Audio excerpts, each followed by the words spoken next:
Millionaire hires Waitress as a fake date, but her secret move stuns the entire party. Before we start, leave a comment telling us which city or country you're watching from. And at the end, don't forget to rate this story from 0 to 10. Enjoy the story. Let's go back to the girl who never thought she'd set foot in a five-star ballroom. The Crestmont Hotel sparkled like a jewelry box under moonlight. Inside, champagne glasses clinked, and the room buzzed with laughter, deals, and the scent of money. Donovan Chase, billionaire CEO of Chase Enterprises, stood at the top of the marble staircase. Black tux, watch worth more than a car. But none of that mattered tonight. What mattered was the empty space next to him. His assistant whispered, "Sir, the press is expecting someone on your arm. You can't walk in alone, not after the rumors about your ex and our competitor." Donovan's jaw clenched. He hated playing games.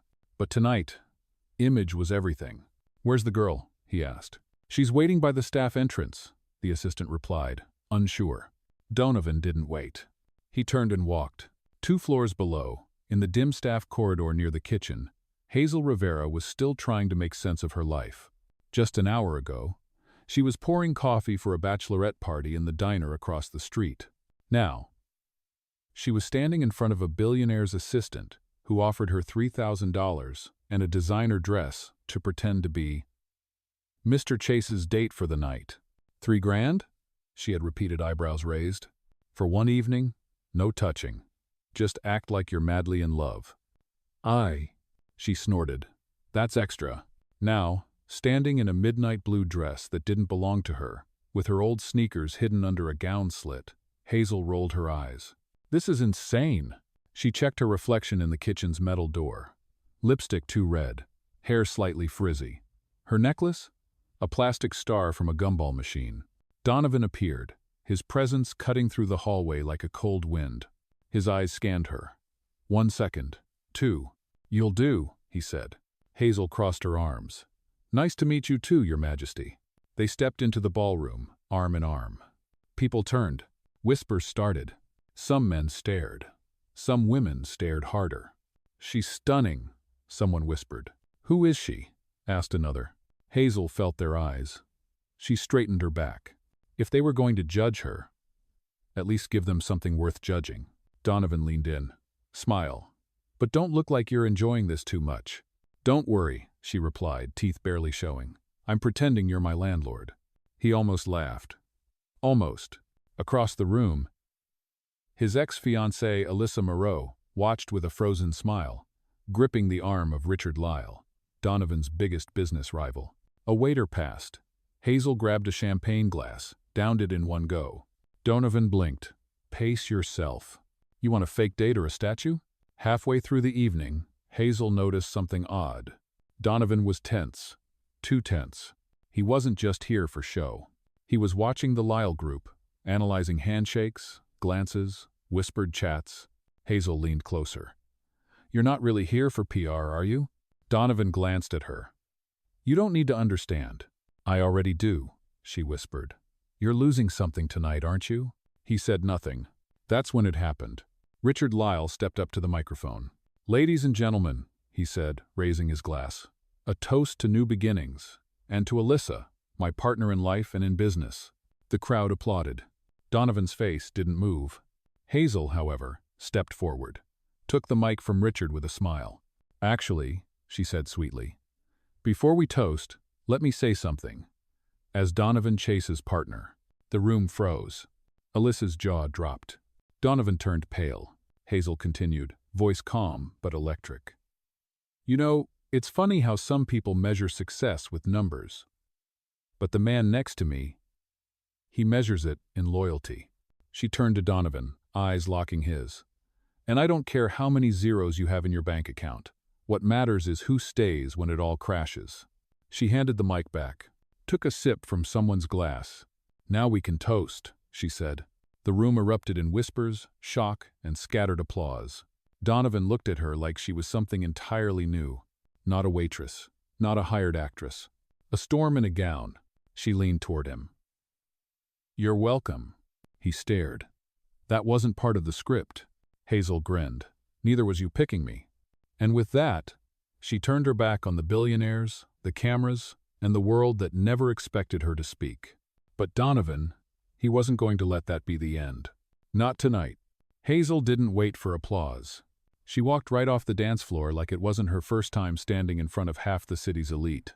Donovan followed her with his eyes. Still frozen, still processing.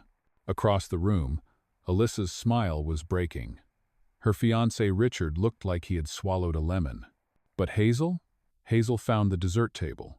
She grabbed a strawberry tart and bit into it like she had nothing left to prove. Donovan finally moved. He walked straight up to her. "You hijacked a $10,000 a plate gala," he said flatly. Hazel licked a bit of cream off her thumb. "You're welcome." That wasn't the plan. She looked at him. Really looked. "Number. But maybe your plan needed fixing." For a second, Donovan didn't have a comeback, and that alone stunned him more than her speech. They stood in silence, champagne glasses clinking somewhere behind them. Then quietly Donovan asked, "Why did you do it?" Hazel shrugged. "You looked like you were going to choke on your own ego. Someone had to save the room." He almost smiled. Almost. Later that night, as the ballroom emptied, Donovan's assistant approached them. "You made headlines," she whispered, holding up her phone. Hazel glanced. A blurry photo. Hazel on stage. Donovan staring at her. The headline: "Mystery Woman at Chase Gala. Who was the girl who stole the spotlight?" Donovan sighed. "This is going to spiral." Hazel raised an eyebrow. "I thought you loved media attention." "Not this kind." She handed him another tart. "You're welcome again."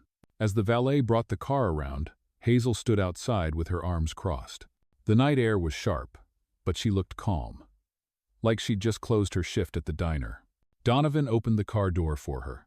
She hesitated. "Look," he said, "we had a deal. One night.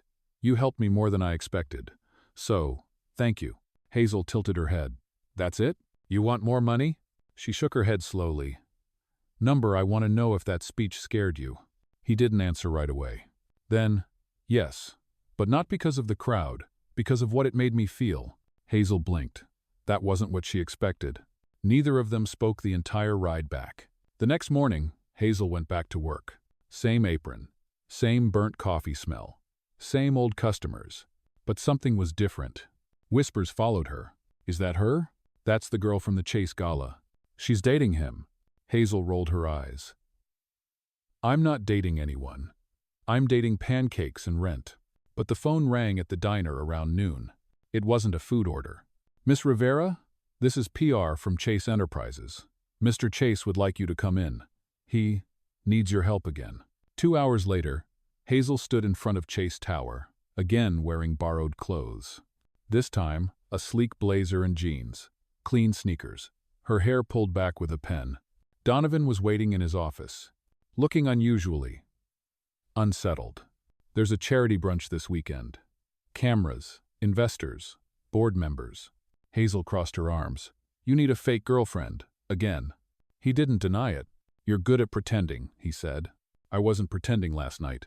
That stopped him. She stepped closer. "I said what I believed. Not for you. For me." Donovan looked away. "I know," he whispered. "And that's what makes it worse."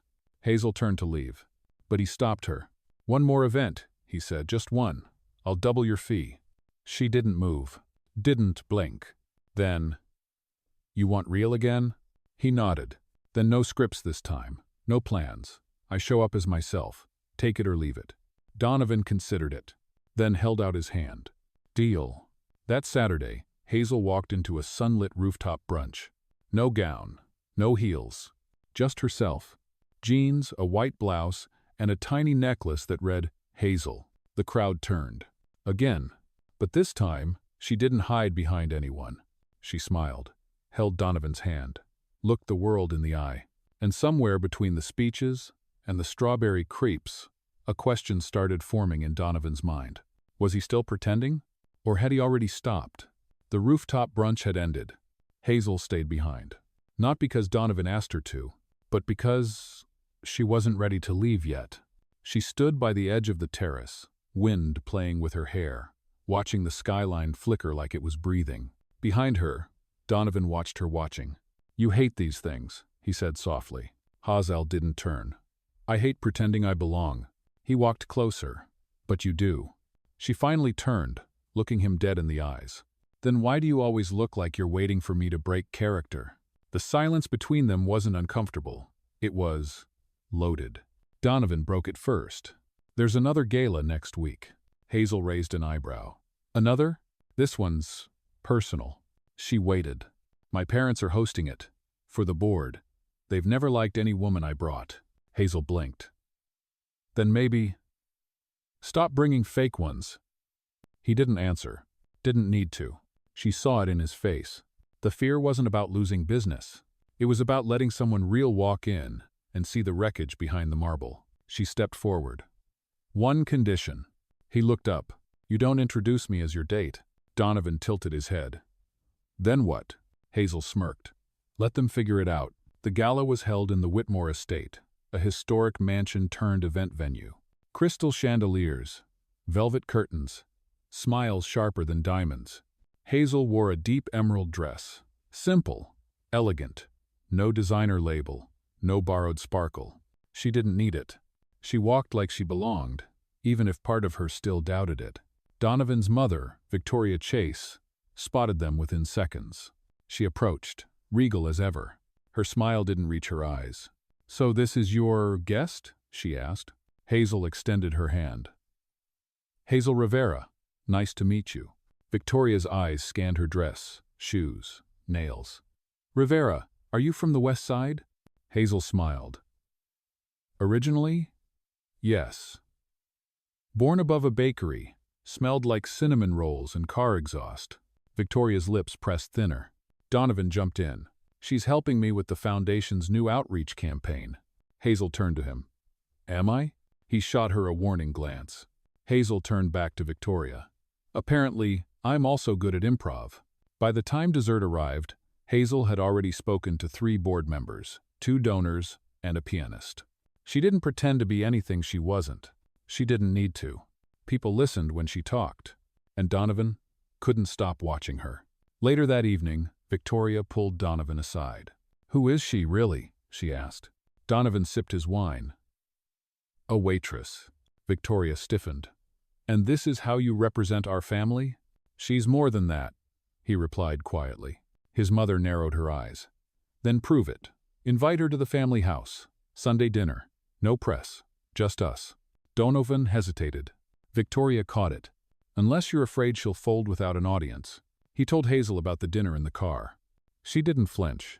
Your mom thinks I'm a PR stunt, and now she wants to dissect me over mashed potatoes? Yes. Hazel looked out the window. Fine, but I'm not dressing up. Sunday came. The Chase family house was colder than it looked. Not because of the temperature, but because every smile inside came with a contract. Hazel wore jeans and a cream sweater, hair in a braid, no makeup. She wasn't trying to impress anyone. Victoria watched her like a scientist observing a new species. Dinner was tense. Forks scraped plates. No one laughed. Until Hazel cracked a joke about burnt lasagna and set the table roaring. Even Victoria cracked a grin. Barely. After dinner, Donovan walked Hazel to her car. He looked tired. Not physically, emotionally. You survived. Hazel leaned against the door. I wasn't there to impress. I know. That's why it worked. A pause. Then, you keep surprising me. She smiled. You keep expecting me to stop. He stepped closer. Too close. His voice dropped. This was supposed to be fake. Hazel's breath caught. Is it still? He didn't answer. Didn't need to. The air between them said everything. Then her phone buzzed. A text from her manager at the diner. Hazel, emergency. Can you come in tomorrow? I need you. She showed Donovan the screen. Real life's calling. He nodded. Go. But as she walked away, she knew. Something had shifted. And next time, fake wouldn't be enough. Hazel was back behind the counter. Apron tied, hair up, smell of bacon in the air. She flipped pancakes and poured coffee like nothing had changed. But something had. And it wasn't just the tips. Customers whispered. A man left a 20 for a $5 order and winked. You're the Chase girl, right? Hazel smiled tight. I'm just the girl with your coffee. But the whispers wouldn't stop. Donovan didn't call. Not Monday. Not Tuesday. Not even a text. Hazel didn't care. Except, she did. Every time the bell over the diner door rang, her heart jumped and dropped. By Thursday, she told herself it was just a job. One night, one gala, one weird dinner with his cold mother. It meant nothing. Right? Wrong. Friday night, he showed up. At the diner, in a charcoal coat, new bodyguards, new driver. Just him. Standing like he belonged in a boardroom, not a booth with cracked leather seats. Hazel froze, holding a pot of decaf. "You lost?" she asked. "I'm here to return something," he said. She raised an eyebrow. "Your ego?" He smiled. "Just a little." Then reached into his coat pocket. Pulled out a necklace. Her necklace. The plastic star one she wore that first night. The one that got caught in his car seat. Hazel stared. "You kept it?" He shrugged. "I didn't know how to return it." "So you waited a week?" He stepped closer. "I was trying to figure out if it mattered." She took the necklace. "Still not sure?" "I'm starting to be." She wanted to say something clever. But instead, she just stood there, holding that silly plastic charm like it was a diamond. He sat down at the counter. Ordered coffee. No cream. 2 sugars. Like he'd been here before. Hazel poured. Then said, "You're not good at this." He looked up. "At what?" "Showing up." He nodded slowly. "I know." "A pause." "I don't want fake anymore," he said. Hazel leaned on the counter. "Then stop asking me to be your pretend anything." Donovan met her eyes. "I'm not." That night, they talked. About nothing. About everything. She told him about her dad who left, her mom who worked 3 jobs, the scholarship she almost had. He told her about the pressure, the press, the weight of carrying a name instead of a life. No one was pretending anymore. By the time the diner closed, he walked her home. No cars, no cameras, just footsteps on cracked pavement. At her door, Hazel turned. "So what now?" Donovan hesitated. "I don't know, but I'd like to find out." She smiled. "Me too." The next morning, a photo hit the tabloids. Hazel and Donovan, walking side by side. No gowns, no gala. Just real. And for the first time, the headline wasn't about money. It was about something else. Who is she really?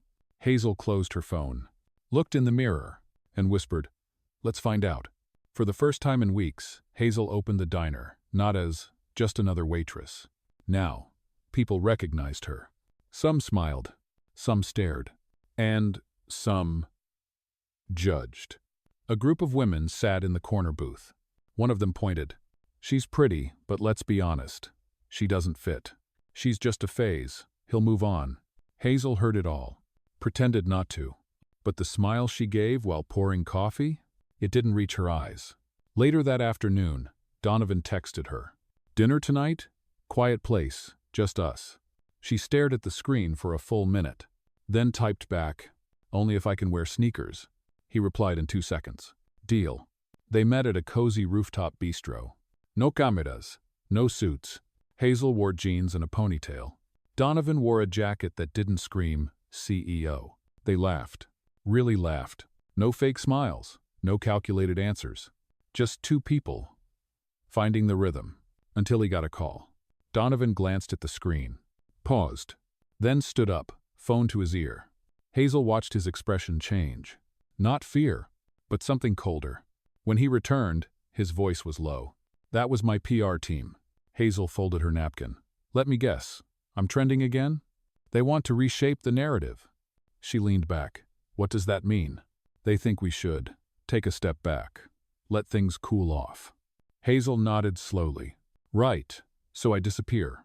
Again." He reached for her hand. "I didn't agree to it." "But you didn't say no." Donovan sighed. "They think," Hazel cut in. "What do you think?" A beat. Then, "I think I'm tired of choosing between truth and image." Hazel stood up, napkin still in her hand. "That's funny," she said. "I've only ever had the truth." She didn't wait for dessert, didn't wait for him to speak. Just left. The next morning, the story broke. Insiders claim Donovan Chase puts girlfriend on hold to focus on business. Hazel read it on her phone. No photo, no quote, just assumption. And 100 comments. Some cruel, some worse sympathetic. She went to work anyway. Scrubbed tables. served hash browns, smiled at customers who looked too long. And when the bell rang, she didn't expect him, but he walked in. Donovan. No coat, no driver. Just him, and a small paper bag. Hazel raised an eyebrow. You're brave. I'm stupid, he replied. But I brought muffins. He sat down. Didn't say anything for a full minute. Then, I didn't fight hard enough. Hazel crossed her arms. And I will now. She stayed quiet, then took a muffin. Bit into it. Blueberry. Her favorite. How'd you know? I pay attention. He looked around. Can I borrow 5 minutes of your time? Hazel smirked. You already bought 6. He stood up, cleared his throat. And right there, in front of a dozen people and a jukebox playing Fleetwood Mac, Donovan Chase made a speech. About mistakes. About fear.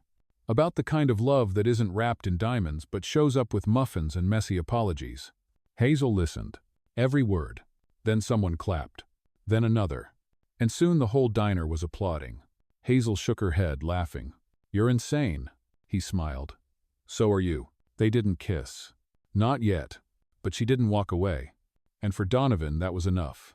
For now, after the muffins and applause faded, Hazel walked Donovan to the door. Neither of them said much, but their hands brushed as they stepped outside. And for once, neither pulled away. The weeks that followed felt almost normal. Breakfast dates before work, late-night calls, shared playlists, and inside jokes. They didn't talk about the press, or his board, or her bills. Just music, and favorite childhood snacks, and who made the better grilled cheese. Donovan swore he did. Hazel proved him wrong, with garlic butter. But normal doesn't last when the world is watching. One morning, Hazel showed up to work early, and found her manager pacing with a letter in hand. You need to see this, he said, handing it to her. It was official. Typed, clean. Termination of employment. Effective immediately. Reason: conflict of interest. Hazel stared at the paper. Her fingers shook. This is about Donovan, isn't it? The manager looked down. They said you're a liability, that customers are uncomfortable. Hazel let out a soft laugh. Not because it was funny, but because it hurt. She walked home. No music. No coffee. Just quiet. She didn't call Donovan. Didn't want to see pity in his voice. That night, she opened her phone. And saw it. A new headline. Diner girl fired. Is love with a billionaire worth it? Her stomach turned. She turned the phone off. And cried. Not because she lost her job, but because for the first time, she felt like she was losing herself. The next day, Donovan called. She didn't answer. He showed up. She didn't open the door. But the next morning, there was a note under her door. No flowers, no diamonds, just a post-it. You don't have to fight alone.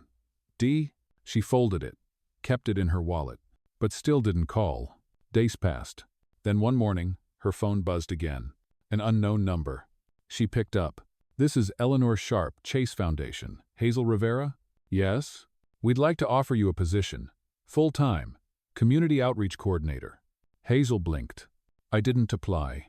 But Mr. Chase said you've already been doing the job, just without the title. She met Donovan at the park that afternoon. He was waiting on a bench, feeding ducks. Classic. Hazel sat down. You got me fired. I know. And then gave me a better job. I hoped you'd notice. She didn't smile. Not yet. This isn't a fairy tale, she said. I know. There's no magic ending. There doesn't have to be. Pause. Then Hazel asked, why me? He looked at her. Because when the world was watching, you didn't flinch, you didn't lie, you didn't hide, you were real. She exhaled. Finally smiled. Still can't make grilled cheese, though. He laughed. Guess I need you around to fix that. They walked together. No press. No posts. Just hands brushing. Again. And this time, they held on. Hazel's first week at the Chase Foundation felt surreal. From apron to office. From serving tables to leading community programs. Same girl. New setting. But while the office had fresh flowers and filtered air, the stares hadn't changed. Some polite, some curious. Most waiting for her to fail. She showed up early, stayed late, built a new scholarship campaign from scratch, and smiled, even when no one smiled back. Because this time, She wasn't just Donovan's girl. She was Hazel Rivera, outreach coordinator. Donovan dropped by on her third day, unannounced, holding 2 iced lattes and a goofy grin. "Thought you'd need fuel." Hazel laughed. "I need allies more. You've got me." She looked around the glass office. Everyone was watching. Yeah, that's part of the problem. But things weren't bad. Not yet, until the quarterly board meeting. Victoria Chase sat at the head of the long mahogany table. Cold, immaculate, sharp as ever. Donovan to her left. Hazel, not invited. But her project was on the agenda. The community fund Hazel designed had gone viral, garnering press, praise, and public love. Too much love. Enough that certain board members started whispering. "She's gaining influence." From waitress to boardroom, that fast? Victoria tapped her pen.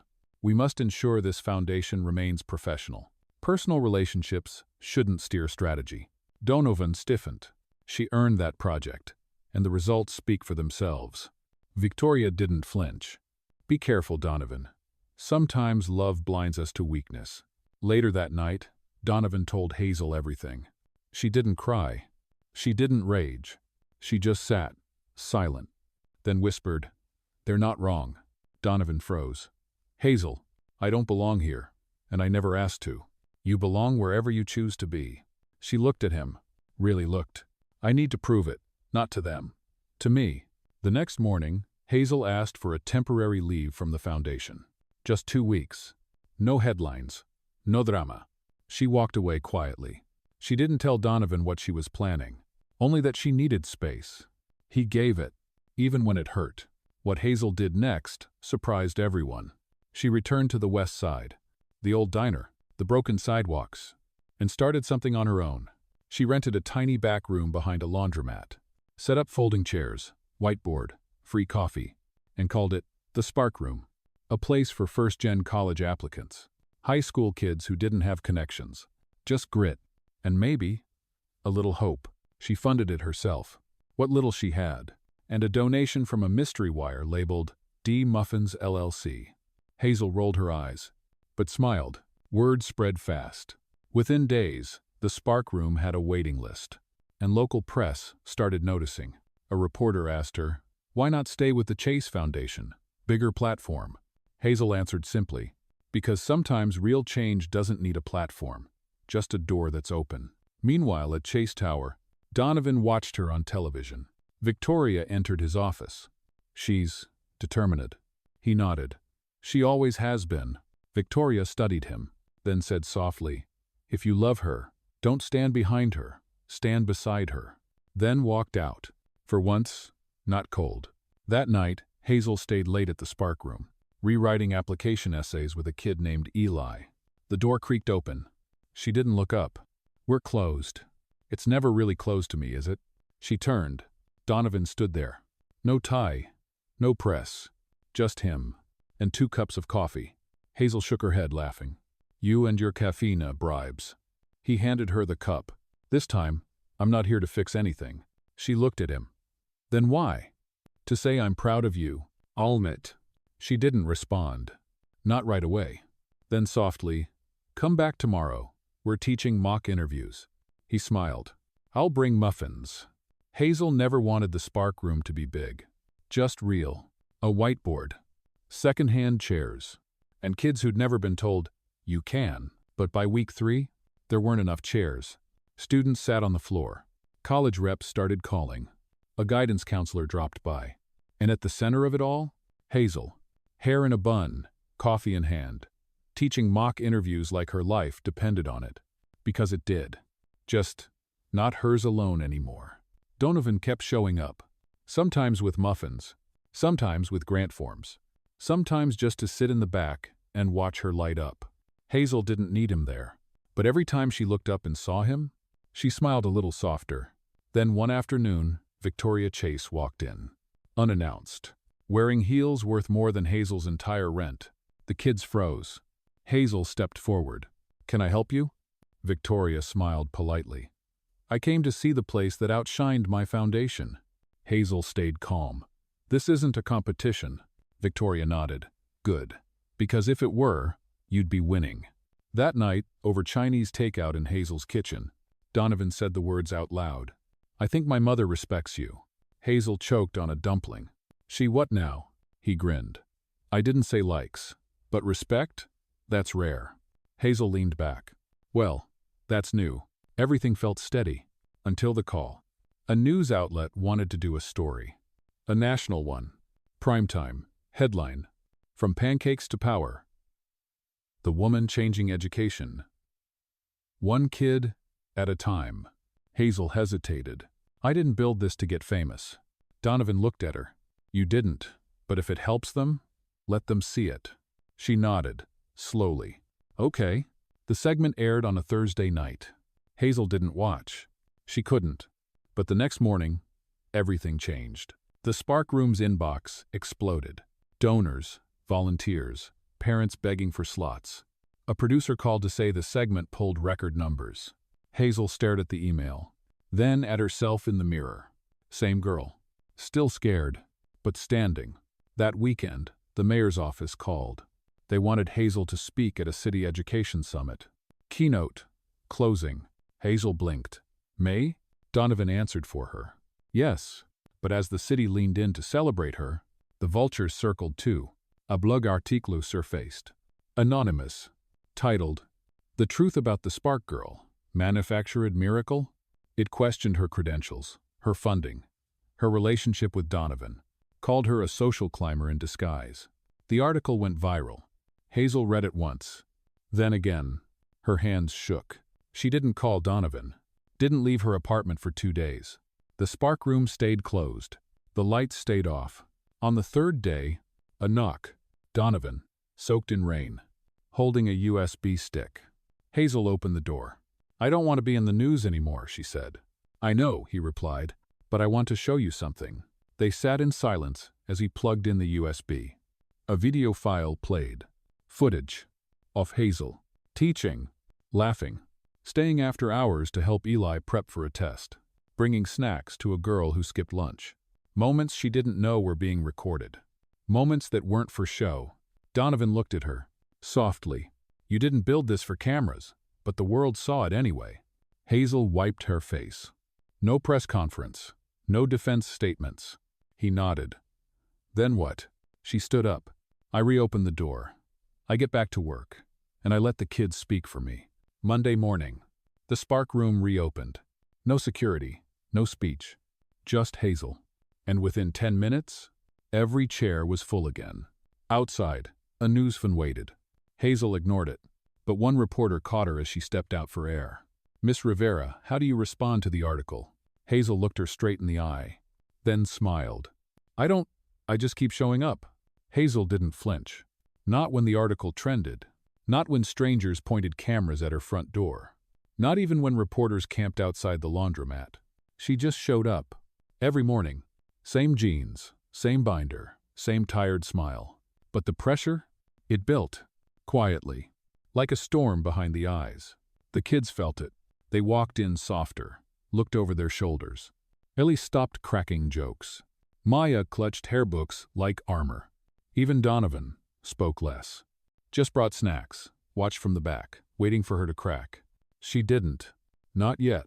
Until the city council hearing. Hazel had been nominated for a municipal education grant, one that would keep the Spark Room running for 2 more years. But someone submitted a formal complaint, citing lack of professional oversight. That someone? A Chase Foundation board member. Not Victoria, but someone who didn't like seeing an unqualified outsider using personal ties to advance. Hazel sat in the back row of the council chamber. Donovan beside her. She didn't hold his hand. She didn't need to. But she wanted to. When her name was called, Hazel stood. Walked to the podium. No speech prepared. Just truth. "I'm not here because I planned it, or because someone rich opened a door. I'm here because kids kept knocking on a door that didn't exist, so I made one. I'm not a savior. I'm not a fraud. I'm a girl who got tired of waiting for permission. And if that makes you uncomfortable, maybe that's the point." Silence. Then, applause. From the back, from Eli, then Maya. Then the whole back row of teens who came in late with backpacks and doubt. Council members looked at each other. Uncertain. until one said, "We'll deliberate." Outside, Hazel exhaled. Hard. Donovan followed. "You didn't need me up there." She looked at him. "Number. But I'm glad you were." The next morning, the verdict came in. The Spark Room had been approved for the full grant, 2 years of funding, and an invitation to join the city's Youth Policy Advisory Panel. Hazel stared at the email, then reread it, then cried. Not loud. Just enough. Donovan brought champagne. Hazel brought orange juice. They made mimosas in paper cups. "You did it," he said. She shook her head. "We did," then added. "And I'm still keeping the folding chairs." He smiled. "Good. I hate leather conference ones." But even in victory, peace didn't last. 3 days later, Hazel got another email. This one, not from the city, but from a national nonprofit. They wanted to partner. Sponsor 5 new Spark Rooms in 5 states. Use Hazel's model. Her curriculum, her voice. Only one catch. They wanted her to leave her city, move to New York. Full-time. National spotlight. Board seat. Hazel froze. The offer was real and terrifying and huge. Donovan saw it on her face. "You should do it," he said, even before she told him. She looked at him. "You don't even know what it is. You don't need me to tell you what you've earned." She bit her lip, then whispered, "I'm scared." He nodded. "Good. That means it matters." That night, Hazel sat alone in the Spark Room. Lights off. One chair pulled into the middle. She held the email on her phone, then looked around. The whiteboard. The chipped paint. The mug from her first day.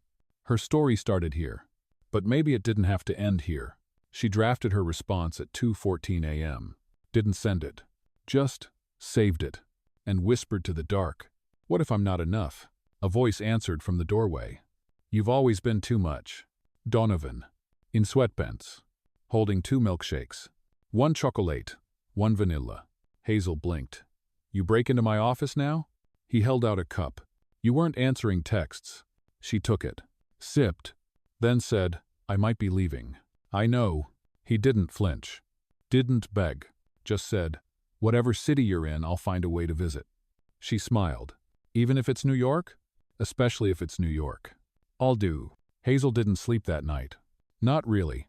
She stared at the ceiling of her small apartment, watching shadows move with passing cars. New York. 5 Spark Rooms. National program. Board seat. It was everything she never dared to dream of. And now, it was real. Too real. The next morning, she walked to the diner. Not to work.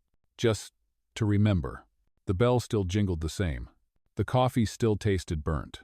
And the counter seat on the far left? Still wobbly. She sat there anyway. Mrs. Hargrove, the manager, spotted her. "You're not here to beg for your job back, are you?" she teased. Hazel smiled. "Nope, just saying goodbye." The woman poured her a cup. "No charge." "You made us proud, kid." Hazel's eyes stung. From there, she walked to the Spark Room. Her second home. Students had heard the news. Maya brought cupcakes. Eli refused to make eye contact. "You're abandoning us," he muttered. Hazel crouched beside him. "I'm opening more rooms, so kids like you have 10 Spark Rooms, in 10 cities." He still didn't look at her. "You better come back." She squeezed his hand. "I will." That night, she packed. 1 suitcase, a folder of lesson plans, and the plastic star necklace Donovan had returned. She held it for a moment, then slipped it into her pocket. Donovan showed up just before midnight. No warning. No driver. Just a hoodie and a tired smile. "You leaving without saying goodbye?" he asked. Hazel opened the door wider. "Wasn't sure you'd want un." He stepped inside. Hands in pockets. "I don't." She blinked, then frowned. "Oh." He looked at her. "I don't want a goodbye, because I'm not letting this be the end." Hazel stared. "Donovan." "No, listen." He stepped closer. "I've spent my whole life choosing safe, polished, expected. But you? You're none of that. And somehow, you made all of this real." She didn't speak. Didn't have to. Her eyes did it for her. He took her hand. "New York is 2 hours by plane. I have a jet. I have no excuse." She laughed, teary-eyed. "You're ridiculous. I know, and I love you for it." That was the first time either of them said it. Out loud. It hung in the air like sunrise. Warm, quiet, certain. The next day, she boarded the train. Nota yet. Not a limo. Just Hazel. One bag. One dream. And a city waiting to meet her. Donovan stood on the platform. Didn't wave. Didn't cry. Just smiled like he knew. She'd be back. Or he'd find her. In her seat, Hazel opened her laptop. Typed the first slide of her first national presentation. It read, "It started with a fake date and became the real work of my life." Outside, the city passed by. But inside, she wasn't leaving behind her story. She was expanding it. New York wasn't warm. Not like home. The sidewalks buzzed. The buildings loomed. And the people? They didn't look at you. They walked through you. Hazel arrived with one suitcase and one goal. Build 5 spark rooms. Fast. The nonprofit gave her an office. Glass walls. City views. But no warmth. Her first day, the board chair smiled wide. "We're excited to replicate your model." Hazel smiled back. But inside, something twisted. Because it wasn't a model. It was hers. Built with scraped chairs, late nights, and coffee she couldn't afford. Here? They wanted strategy decks. Brand guidelines. Metrics. No Maya. No Eli. No laughter echoing off concrete. Just funding. Hazel worked late. Ordered food she didn't finish. Called Donovan once. Then hung up before it rang. She told herself it was just adjustment. That she'd find rhythm. But some nights, she missed the broken counter at the diner more than her desk. Then came the press conference. Launch day for Spark Room Manhattan. Big room. Bright lights. Hazel stood behind a podium, flanked by suits who'd never set foot in her old neighborhood. She was supposed to read the pre-approved script. She looked down, then looked up. "I was a waitress when this started," she said instead. People blinked. Cameras clicked. "I didn't plan to build a program. I just wanted one kid to believe he mattered." And now, 5 cities later, that still hasn't changed. When she stepped down, the applause was polite. But one woman near the back? She stood up. It was Victoria Chase. Hazel froze. Victoria nodded once. Then walked away. Later that night, Hazel sat on her tiny apartment balcony, phone in hand, staring at Donovan's contact. She finally texted, "I said the real stuff today. Thought of you." Seconds later, "Always watching, proud of you." Then, "Look out the window." Hazel blinked, turned her head, and gasped. Across the street, in the courtyard of a boutique hotel, Donovan stood. Hoodie, coffee cup, same crooked grin. Hazel bolted down the stairs. Didn't wait for an elevator. Nearly tripped on the last step. When she reached him, she didn't say a word. Just launched into his arms. He held her like he hadn't breathed right in weeks. "Business in the city," he said casually. She rolled her eyes. "You're a liar." "I'm in love." She laughed into his chest. They spent the weekend walking Manhattan like tourists. No press. Just corner bagels, museum benches, and a long afternoon in Central Park. On Sunday, Hazel showed him the new Spark Room. Still under construction. Just walls and dust. But Donovan walked through like it was a cathedral. He pointed at a corner. "Your desk goes here." Hazel raised an eyebrow. "You're designing it now?" He smiled. "Just making sure you stay a while." That night, they sat on the roof of her building, watching lights flicker like stars. Hazel leaned into him. "I was afraid the city would change me." "It didn't," he whispered. "You changed it." They fell into a rhythm. Morning coffee. Emails before sunrise. Blueprint meetings. Midnight ramen. And somewhere in between, moments that felt like home. Donovan extended his stay in New York. Said he had projects. Hazel didn't ask. She knew the truth. She was the project. And for once she didn't mind. By the 3rd week, Spark Room Manhattan had paint on the walls. Desks donated. Volunteers trained. Hazel stood in the doorway one afternoon watching the first group of students trickle in. She smiled. Until she saw the camera. Not hers. Not press. But a documentary crew. The nonprofit's media team had arrived. Unannounced. Just some B-roll, they said. But Hazel saw the script. Lines written for her. Scenes mapped out. Hair story. Fictionalized. Polished. Controlled. She pulled the director aside. This isn't what I built. He smiled. Slick. It's what sells. That night, Hazel sat on her fire escape, laptop on her lap, drafted a resignation letter. Didn't send it, just stared at it, like it might blink first. Donovan climbed out beside her, carried 2 mugs of cocoa. Saw the screen. Didn't ask. Just said, "Burning down your own castle?" She sighed. "They don't want the real me. They want a symbol." He sipped. "You are the symbol." She looked at him. "Yeah? Then why do I feel erased?" The next morning, Hazel walked into the main office, placed a file on the director's desk. Inside, her terms. No scripts, no fake narratives, no erasing the messy parts. Just truth. Or she walks. They blinked, laughed, then agreed. Because they knew, without Hazel Rivera, there was no spark. But the pushback came anyway. Online trolls. News panels asking if she was too emotional. One anchor said, "She's not qualified. She's just a lucky girlfriend." Hazel didn't respond. But that night, she cried. For the first time in months. Not because she was weak, but because being strong every day breaks you slow. Donovan found her curled on the floor. No words. Just held her. Until she slept.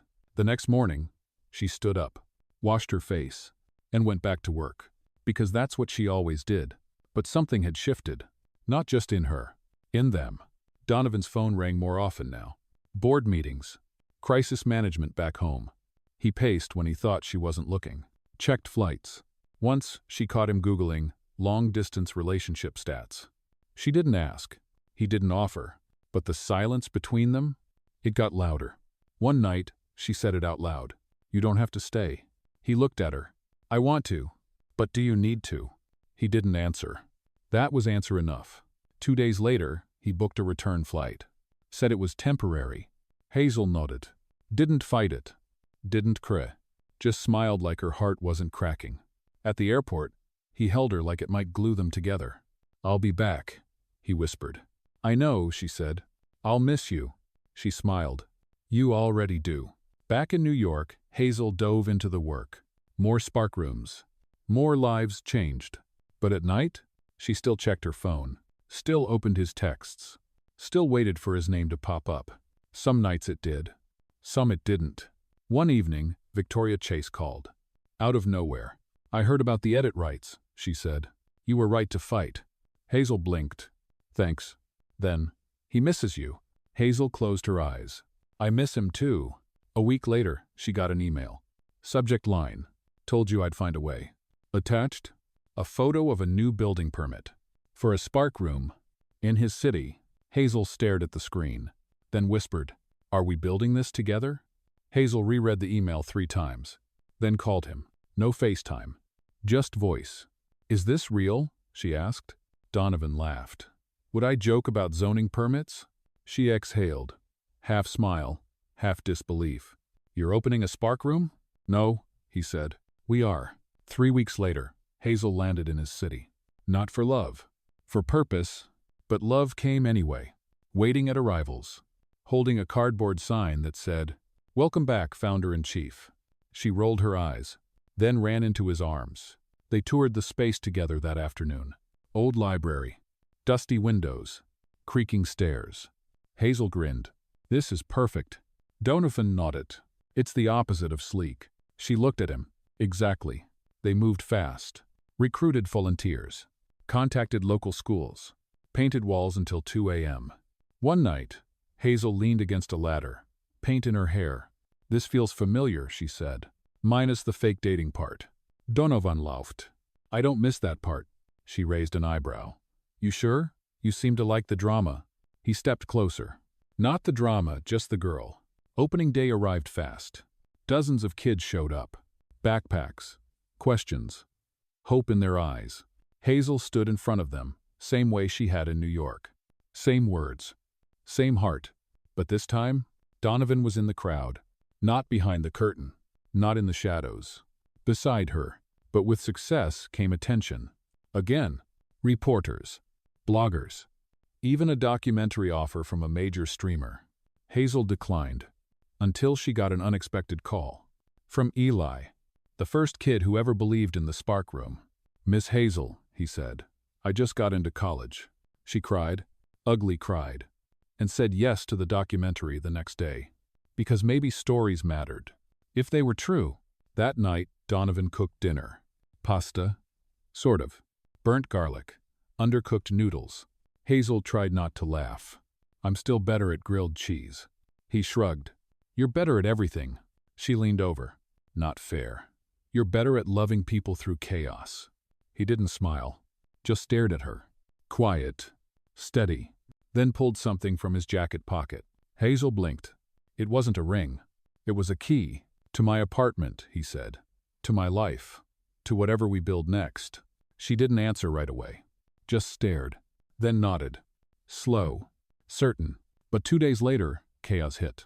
Hazel walked into a meeting with the city education board, ready to propose expansion, only to be met with frowns. The grant? Pulled. The reason? Anonymous complaints. Allegations. Unfounded, but loud. Hazel stood outside afterward, fists clenched. Donovan found her there. What happened? They think I'm a fraud again. He sighed. Same old game. She looked at him. I can't keep fighting the same battles, Don. He touched her arm. Then don't. She blinked. I can't quit. He smiled. Number. But you can level up. He pulled a folder from his coat. Inside? Plans. Legal documents. A proposal. She read the top line. Spark Foundation. Independent. Scalable. Uncensored. Her voice caught. You want to make it official? Yours, ours, untouchable. She looked at him. Then the folder. Then the sky. Let's do it, she said. No fear. No hesitation. Just fire. It started with a folder, but quickly became a movement. The Spark Foundation. No longer a program under someone else's name. Now, it was theirs. Official. Legal. Fully independent. Hazel signed the founding papers with ink-stained fingers. Donovan signed with a grin. Guess we're in business, he said. Hazel smiled. Number. We're in purpose. Within a week, the foundation had a logo, a website, a team. Half of them were ex-students. Hazel's favorite part? They had no dress code. But the backlash was instant. The nonprofit Hazel had walked away from filed a legal notice, accused her of intellectual theft, demanded she shut down the foundation. Hazel stared at the letter. Then at Donovan. What now? He didn't flinch. We fight. The next morning, their inbox overflowed. Not with complaints, but with letters. Testimonials. From Maya, from Eli, from teachers, volunteers, even parents. One email read, Your Spark Room saved my daughter's life. We stand with you. Hazel printed every single one, taped them to the wall of the new office. A wall of proof, of truth. They hired a lawyer. Pro bono. A woman named Denise who wore bright green heels and didn't believe in small talk. You didn't steal a model, she said flatly. You lived it. They just funded it. Hazel exhaled. Donovan smirked. We like you already. But the legal battle dragged. Hazel had to testify. Sit in a courtroom while strangers picked apart her life. Are you qualified? Did you leverage a romantic relationship for personal gain? Isn't this all a PR stunt? She answered every question. Calm. Clear. Until one lawyer asked, Do you really think a girl with no degree should be shaping education? Hazel didn't blink. I think a girl with no support system, no title, and no backup is exactly who should. Oh. The courtroom went silent. The judge didn't rule that day. But Donovan squeezed her hand outside. You didn't defend a foundation, he whispered. You defended yourself. That night, Hazel couldn't sleep. Again. She walked to the empty Spark Room. Saturday alone. Until footsteps echoed behind her. Donovan, carrying 2 drinks. He handed her one. It's not coffee, he warned. She sipped. Hot chocolate. Her favorite. They sat on the floor. Hazel staring at the wall of letters. Donovan staring at her. Then he said it. Quiet. I've never been more sure of anything in my life. She looked at him. About the foundation? Number. He reached into his coat pocket. Pulled out a box. Small, velvet. She gasped. Donovan? He opened it. No diamond. Just a silver ring with an engraving inside. Started fake. Stayed real. Her eyes filled. He didn't kneel. Just held it out. Hazel Rivera, will you build the rest of this life with me? She laughed through her tears. Yes. The next morning, the judge ruled. Hazel won. The foundation stood. The lawsuit was dismissed. And the Spark Room? It wasn't just a room anymore. It was a movement. Donovan held a small press conference. Nothing flashy, just one mic. And one line. She changed lives. I just got lucky enough to watch. Hazel watched from the back, mouth covered, heart wide open. The morning after the ruling, Hazel didn't sleep in. She could have. She should have. But instead, she showed up to the Spark Room before sunrise, flipped on the lights, Saturday alone, and cried. Not because she was tired, but because, for once, she didn't have to fight. Not today. Donovan arrived 20 minutes later, holding bagels. Still warm. He didn't speak, just sat beside her. Quiet, present. Hazel leaned into him. I think we did it. He kissed her hair. Number you did. That afternoon, the Spark Room was full. Not just students, but press, city reps, donors. Hazel hated speeches, but she stood anyway, in jeans, no makeup, paint still on her shoes, and said, we didn't build this to impress anyone. We built it because someone had to. This room was never about charity, it's about equity. And now we're going national. Applause roared. Maya shouted from the back, tell them how you used to flip pancakes. Hazel laughed.